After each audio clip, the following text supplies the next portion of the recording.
So we are on part 3 of the world exclusive Kudila campaign Diagnosis of Fleet Street of Friday, the 30th of October 2020. Now, where is Tower Hamlers? There is Tower Hamlers. And where there is Tower Hamlers, there has to be fraud, housing fraud. And this is the unlikely headline. It's not very often that the words MP is kind of coupled with charged with anything. So that's the kind of rarity that the rule of rarity is broken. And the MP, of course, is Afsana Begum, 30, who was elected in Poplar and Limehouse in East London last year, reportedly failed to give information to housing officials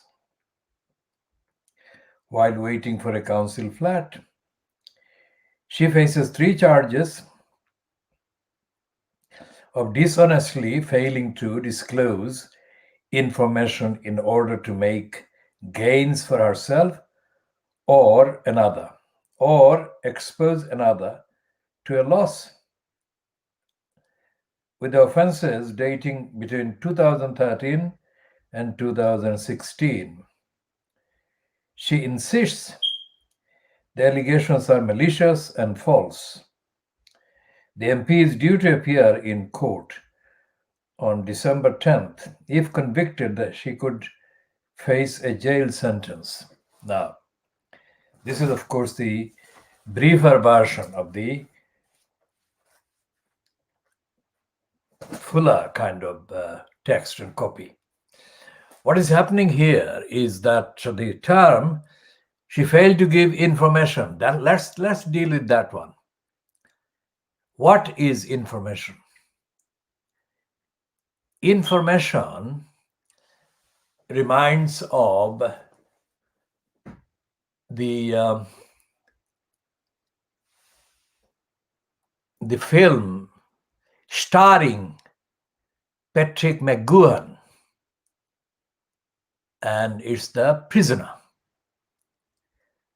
And the prisoner is asked millions of questions by the robotic controller.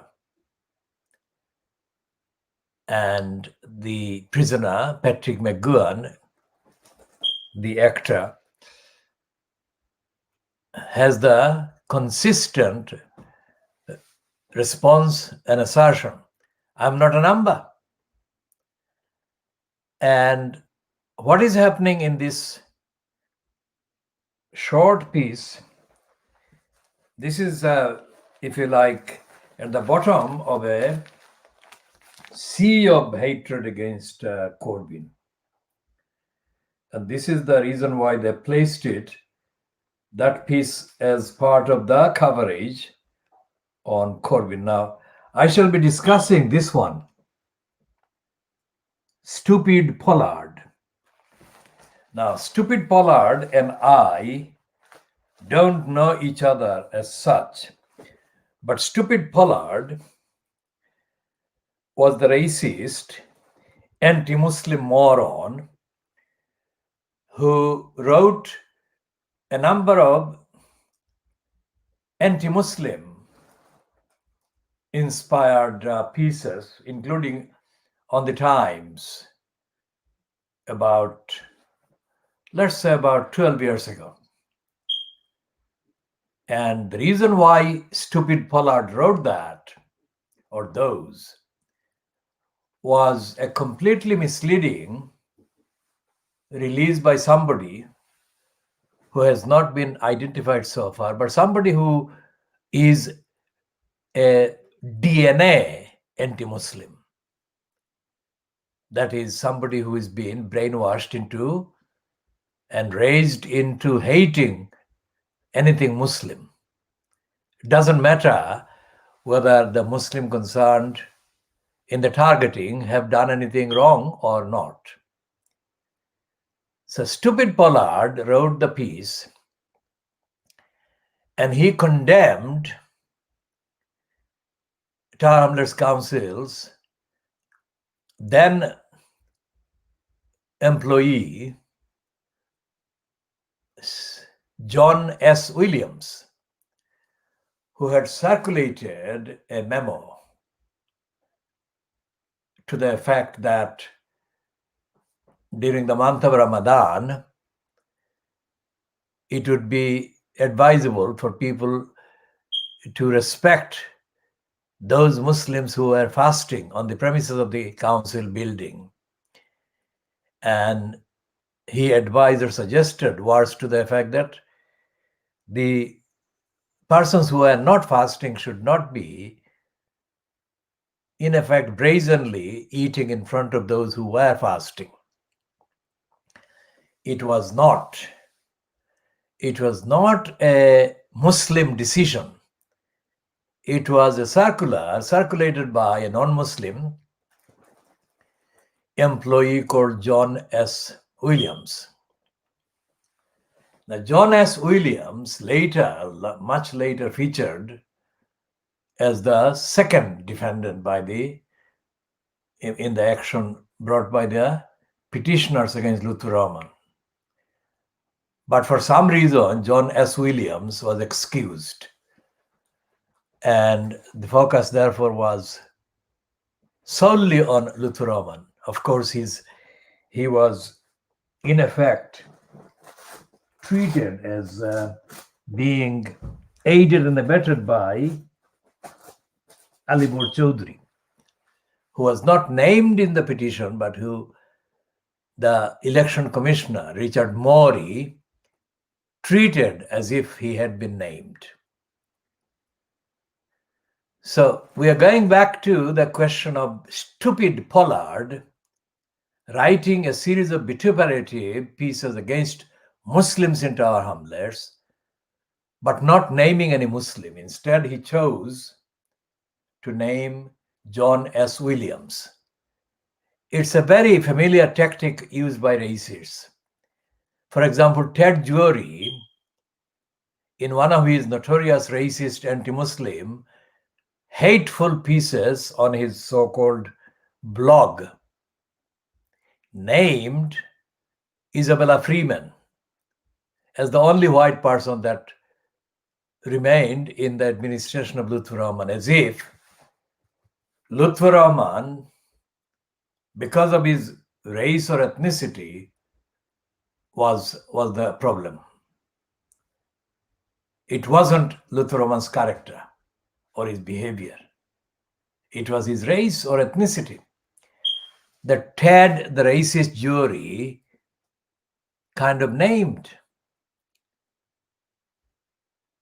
And so Stupid Pollard didn't name any Muslim, but he treated John S. Williams as worse than a Muslim because John S. Williams circulated, he had the temerity to circulate that circular.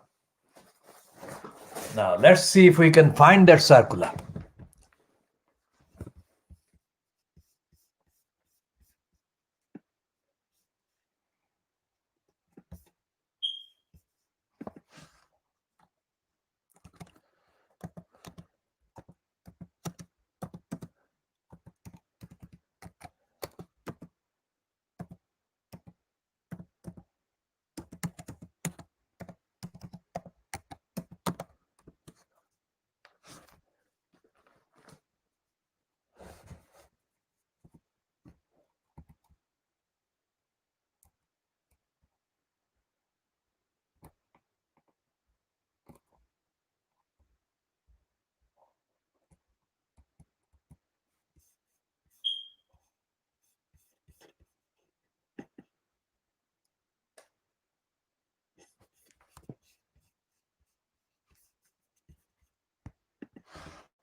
So it was September 2008. And the piece is headlined Compulsory Fasting for All. And Star Hamlers has asked non-Muslims to observe aspects of Ramadan.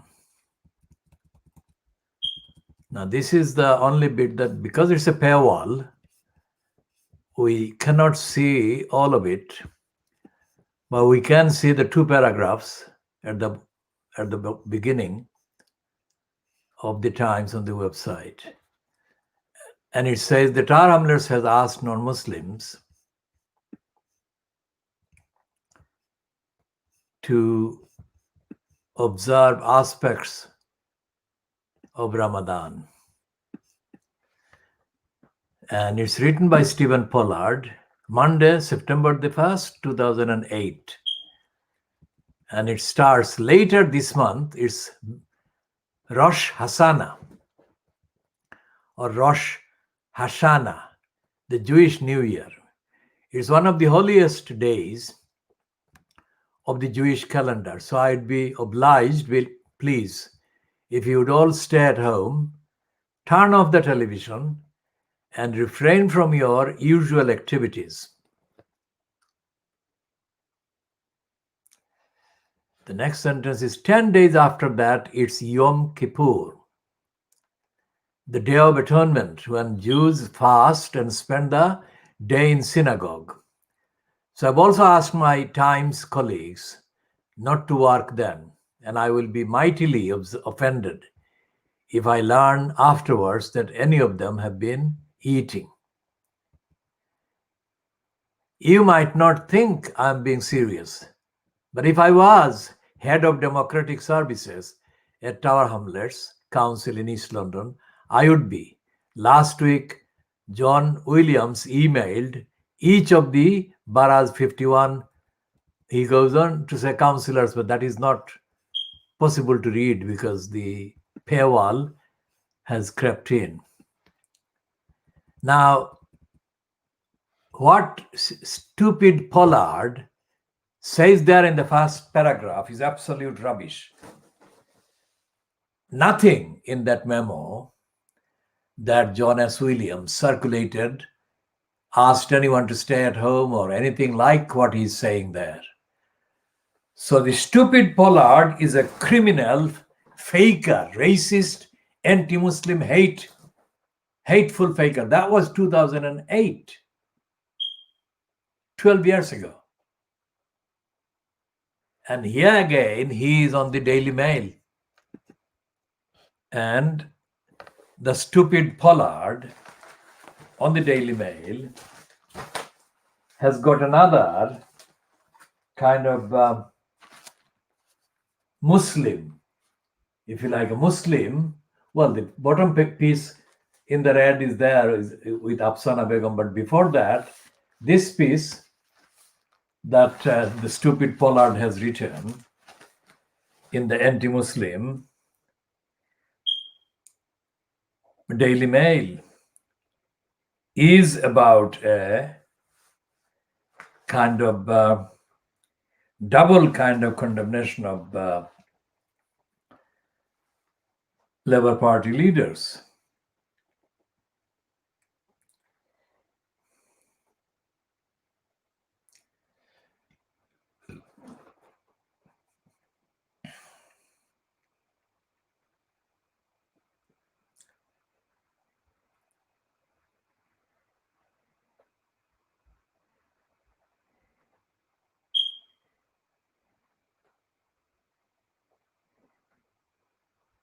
And this is a piece that stupid Pollard is attacking even Starmer for not having spoken to Luciana Barja since 2008.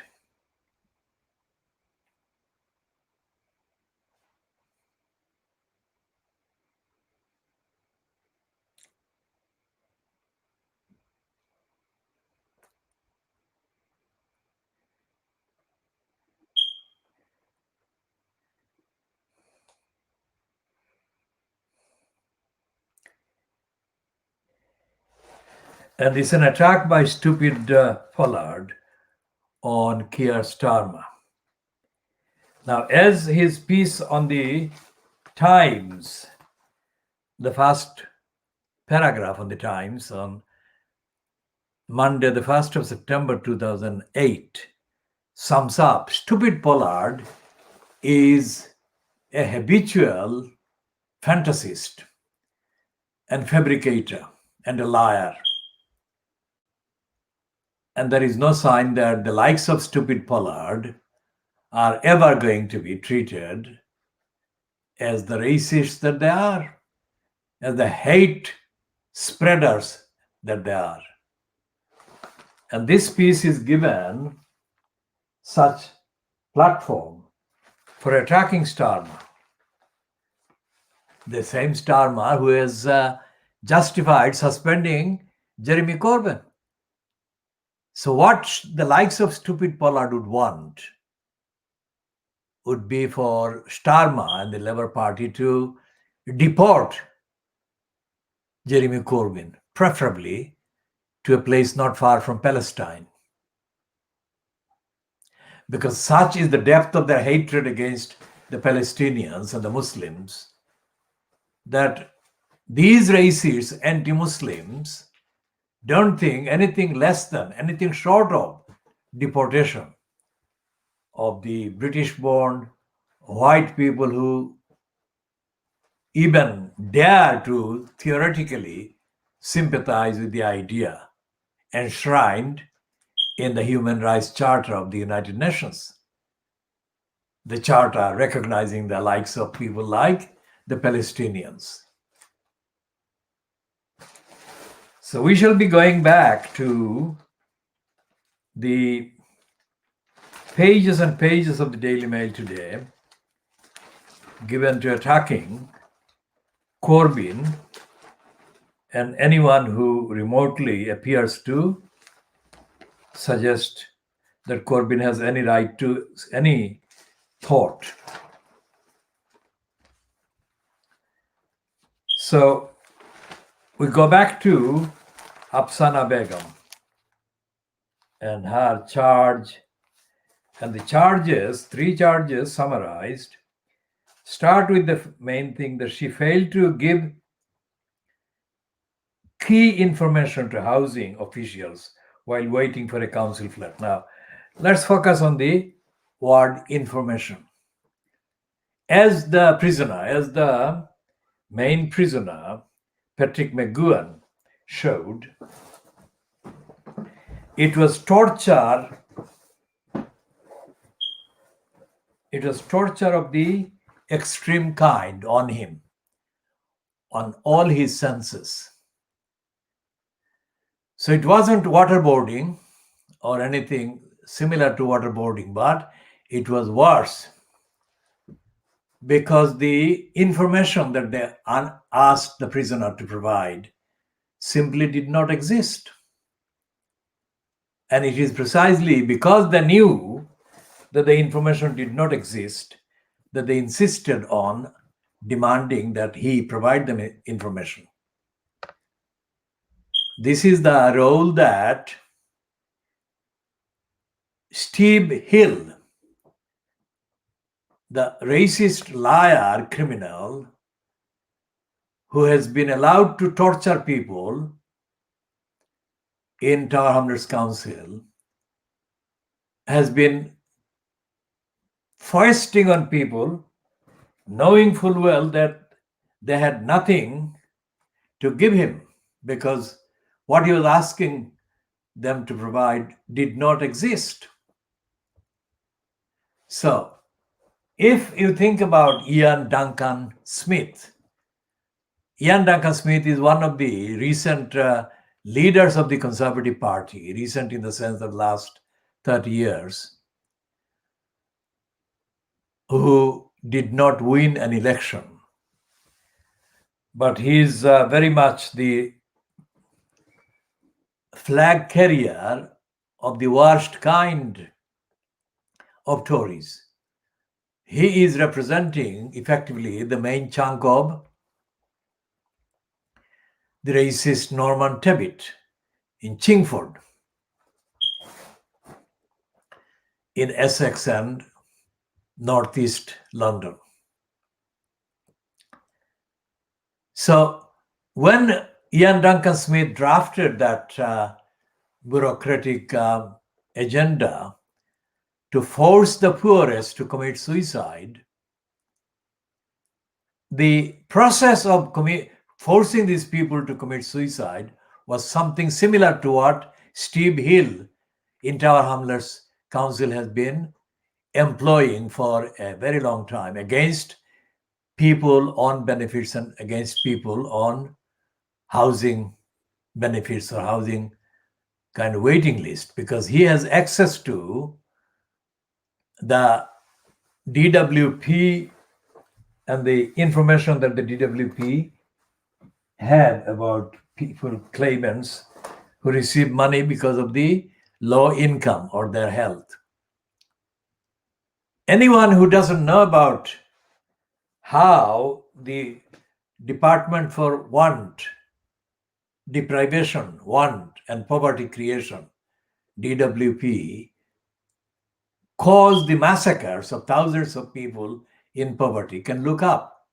It is all detailed in there, and one of the main articles online available is by the Independent Online, but there are other articles still there.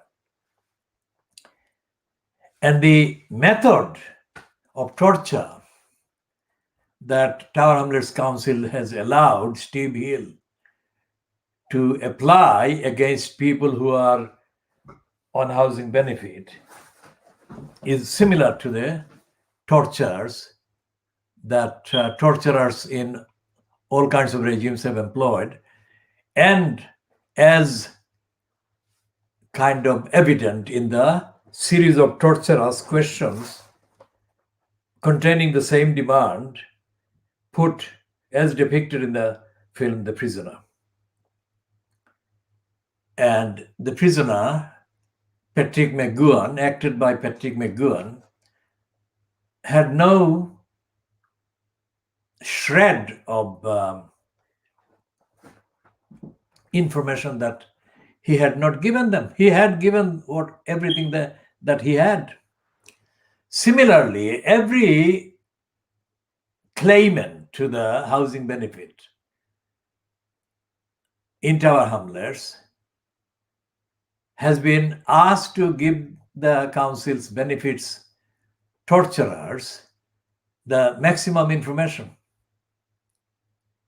Now, with the exception of those who have been found to have intentionally withheld material information which they had, the vast majority of the people being tortured and targeted for torture by Steve Hill in Tower Hamlets Council have not withheld any information. Let's put it this way. It's simply only a two-part kind of material situation. One part is that the people who are applying for housing benefit don't have the money, either because they haven't got the job or because they haven't got enough income to pay the full housing benefit, that is the rent, the full rent. There is no other situation.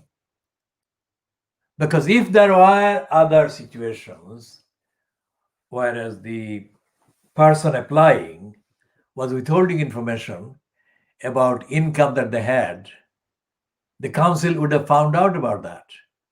Why? Because the council has been monitoring people, spying on people, both by CCTV and by electronic means in terms of checking and spying on and bugging their phones and their emails and other things. So it is practically, materially, physically impossible for a claimant to have any information that they can refuse to give to the council in terms of income, in terms of money. Whereas there is no outside income source for an applicant, there is nothing to disclose, there is nothing to withhold. And that cannot be a matter that can be kind of pressed on the claimant for longer than 1 or 2 or 3 times. Yet Steve Hill has been allowed to perpetrate about 1,000 communications and demands on single claimants, demanding that they provide information, whereas there is no information. And there is nothing in the council's kind of so-called democratic system that has any check on tortures like this and torturers like this. And there is no evidence that the Crown Prosecution Service, which is a kind of bureaucracy that the Director of Public Prosecutions controls. Keir Starmer was a Director of Public Prosecutions.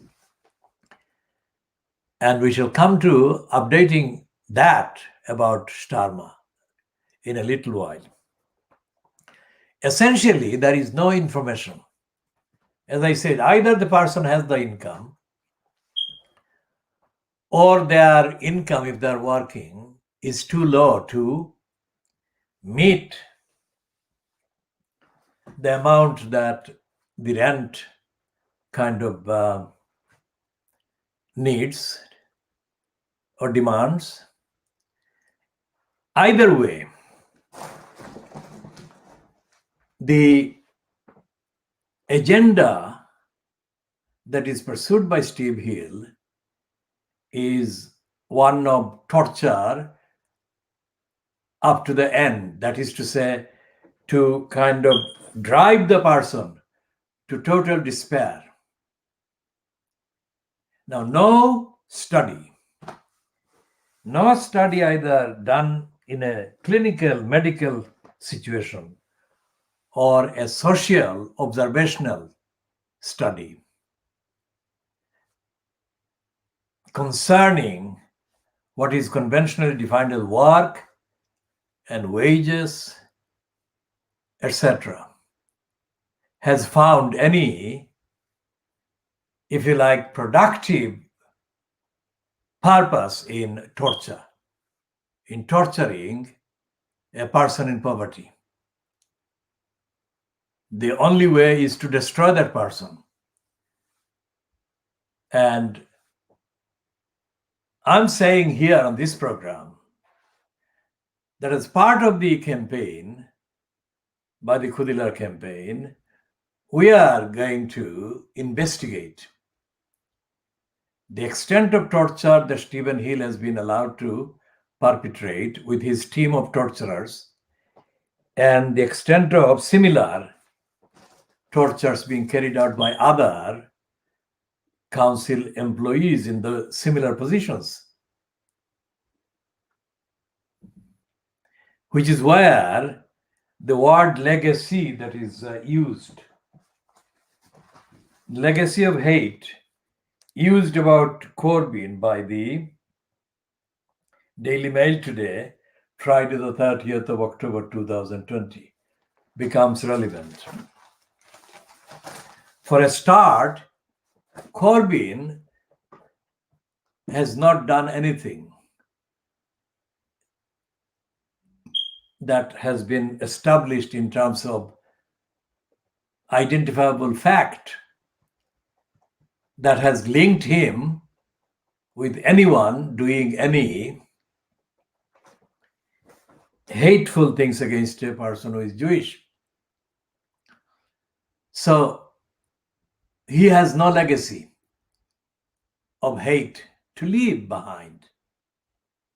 In fact, the legacy of hate belongs to the Daily Mail. The Daily Mail is the one that actually published a series of hateful lies intended to discredit the Labour Party. Not because the Labour Party at that time was being led by or fronted by anyone remotely like the image of Corbyn that they have actually manufactured. As I have said, Corbyn is not intelligent. So all these things that they have ascribed to him are their imagination, not his action. And as I said, I have observed Corbyn for decades, and I remain convinced that Corbyn is more a fool than a foul person. He's not foul, he's a fool. Now, the Stephen Pollard hatred against the Muslims into our hamlets and Stephen Pollard's hatred against Keir Starmer, not because he hates Keir Starmer, but he expected Keir Starmer to have been a more vocal hater.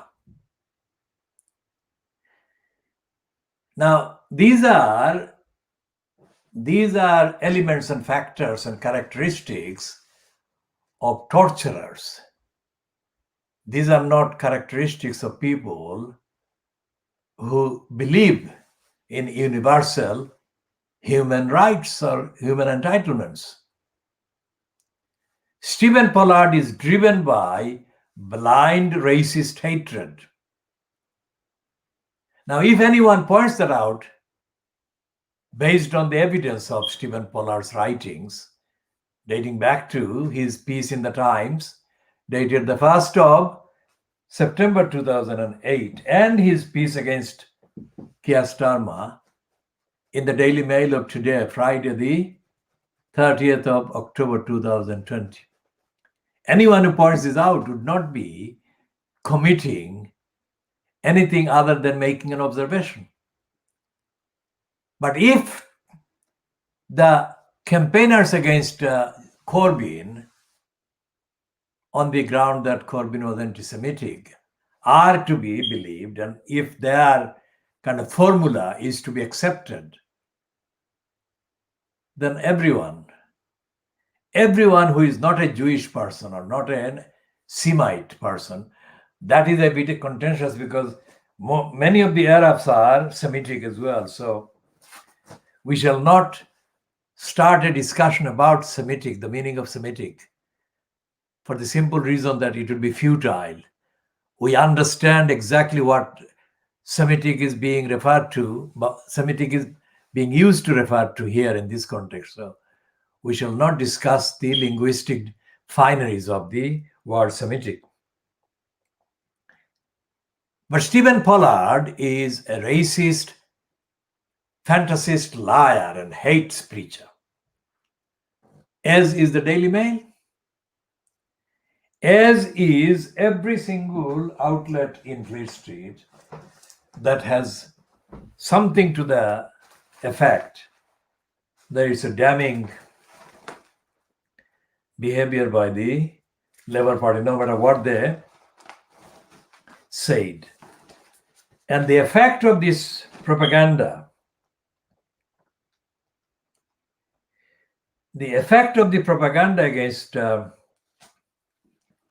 the leadership of the Labour Party by Jeremy Corbyn, not Kinnock. We'll come to Kinnock in a second. By Jeremy Corbyn.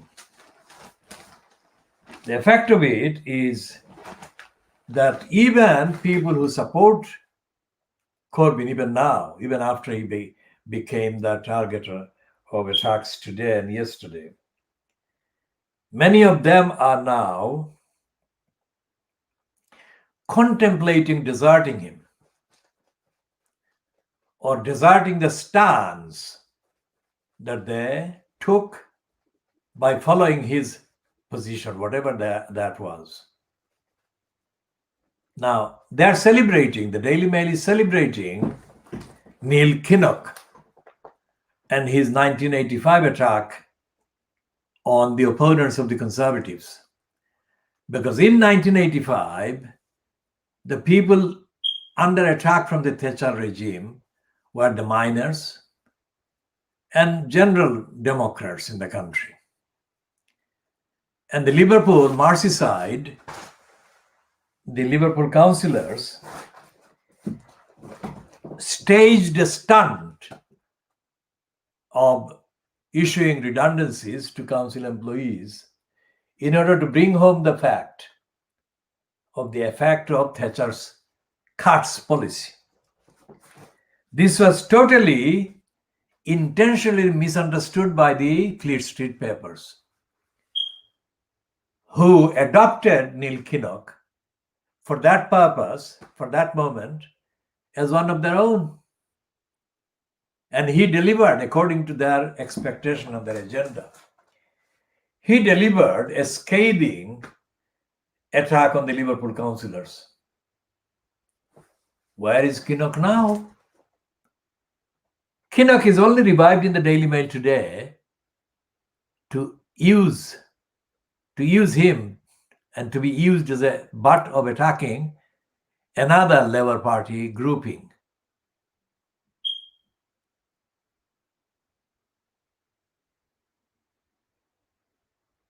"35 years on, they are not reviving Kinnock because of any socialist principles that he conceivably could believe in. As I have said before, Kinnock, along with John Prescott, were two of the thugs and most corrupt racist thugs that were visible at that time on the national corridors of the Labour Party. And Prescott is the criminal who allowed the thugs of Poplar Harka and Tower Hamlets community housing to loot billions of pounds worth of council property and rob Tower Hamlets borough of billions of pounds worth of resources. Now, whatever they may say they are doing, none of the papers in Fleet Street today that has been actually running the anti-Corbyn kind of celebration on the back of the inequality and no human rights council criminals so-called report, investigation. We'll come to discussing more about them later, not necessarily in this part, but in later parts and other parts. So what we have here in the Daily Mail today is also a big two-page spread against the likes of Gerry Adams and others, the people that want Ireland to be united and be free of the UK in its colonialism, the Northern Ireland. And there is a narrative. When Boris Johnson says that he would abandon the Northern Irish people, or he would betray the people of Scotland, the Daily Mail doesn't see anything. Not only does it not see anything wrong in that, but it doesn't even record that fact that Boris Johnson is doing that. But mention Gerry Adams and they go all mad. Even the mention of Gerry Adams, even when Gerry Adams will be dead and they will mention Gerry Adams and they will quake with rage against him. So, when they say that Afsana Begum, aged 30, is a Corbyn ally, what kind of idiocy are they playing at? Corbyn is older than Afsana Begum's father. Whenever he died, he was younger than Corbyn. So how could she be an ally of somebody who is much older than her own father? She can be a supporter of Corbyn, not an ally. She has nothing to really offer Corbyn in comparable terms. She is younger than most of Corbyn's known children. So what the Daily Mail is saying, by using the word ally, is creating the fantasy image of this 30-year-old who is another kind of extremist threat to the status quo, whatever the status quo is. The status quo, they hope, would be saved by Keir Starmer.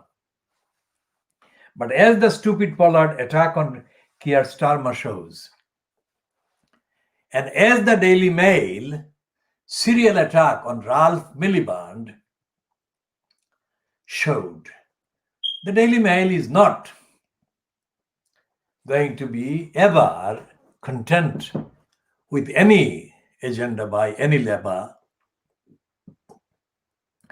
leader or Labour Party. And there is no way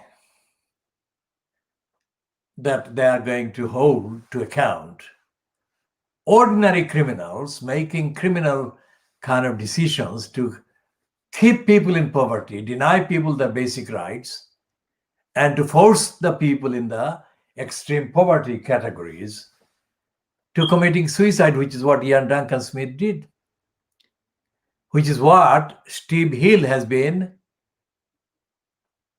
effectively engaged in causing.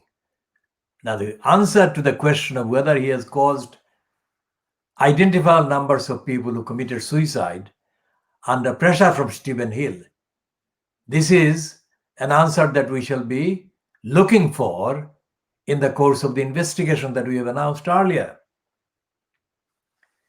But information in a kind of very simplified framework of people needing money to pay the rent cannot be complicated beyond the facts. And the facts are very limited. Either the people have the money or the people don't have the money. Either case is simple. It's not complicated beyond words. If they have the money because of their kind of income, the wages or salary is sufficient and contains enough money to pay the rent, then they don't expect to apply for housing benefit or local housing allowance, which is the equivalent for tenants who are in privately owned properties. And if they don't have that money, then they apply for the housing benefit or the local housing allowance. There is nothing more sophisticated and hidden in that. And as I said earlier, if there were other sources of income, like if somebody is dealing in illicit trade or illicit business like dealing in drugs, then those people are more than adequately monitored and spied on and spotted and filmed. So there is no excuse for putting people under pressure of torture and asking them brazenly irrelevant and unidentified and unspecific oppressive word information. There is no information. And as I said, even when there was no dictatorship by an elected mayor in Tower Hamlets, the so-called elected councillors colluded with the regime of torturers like Steve Hill. And they never asked him the question what he was doing in assessing people's ability to pay the rate of rent or not pay the rate of rent that was appropriate at the time for their particular tenancy or their particular property. We shall continue in part 4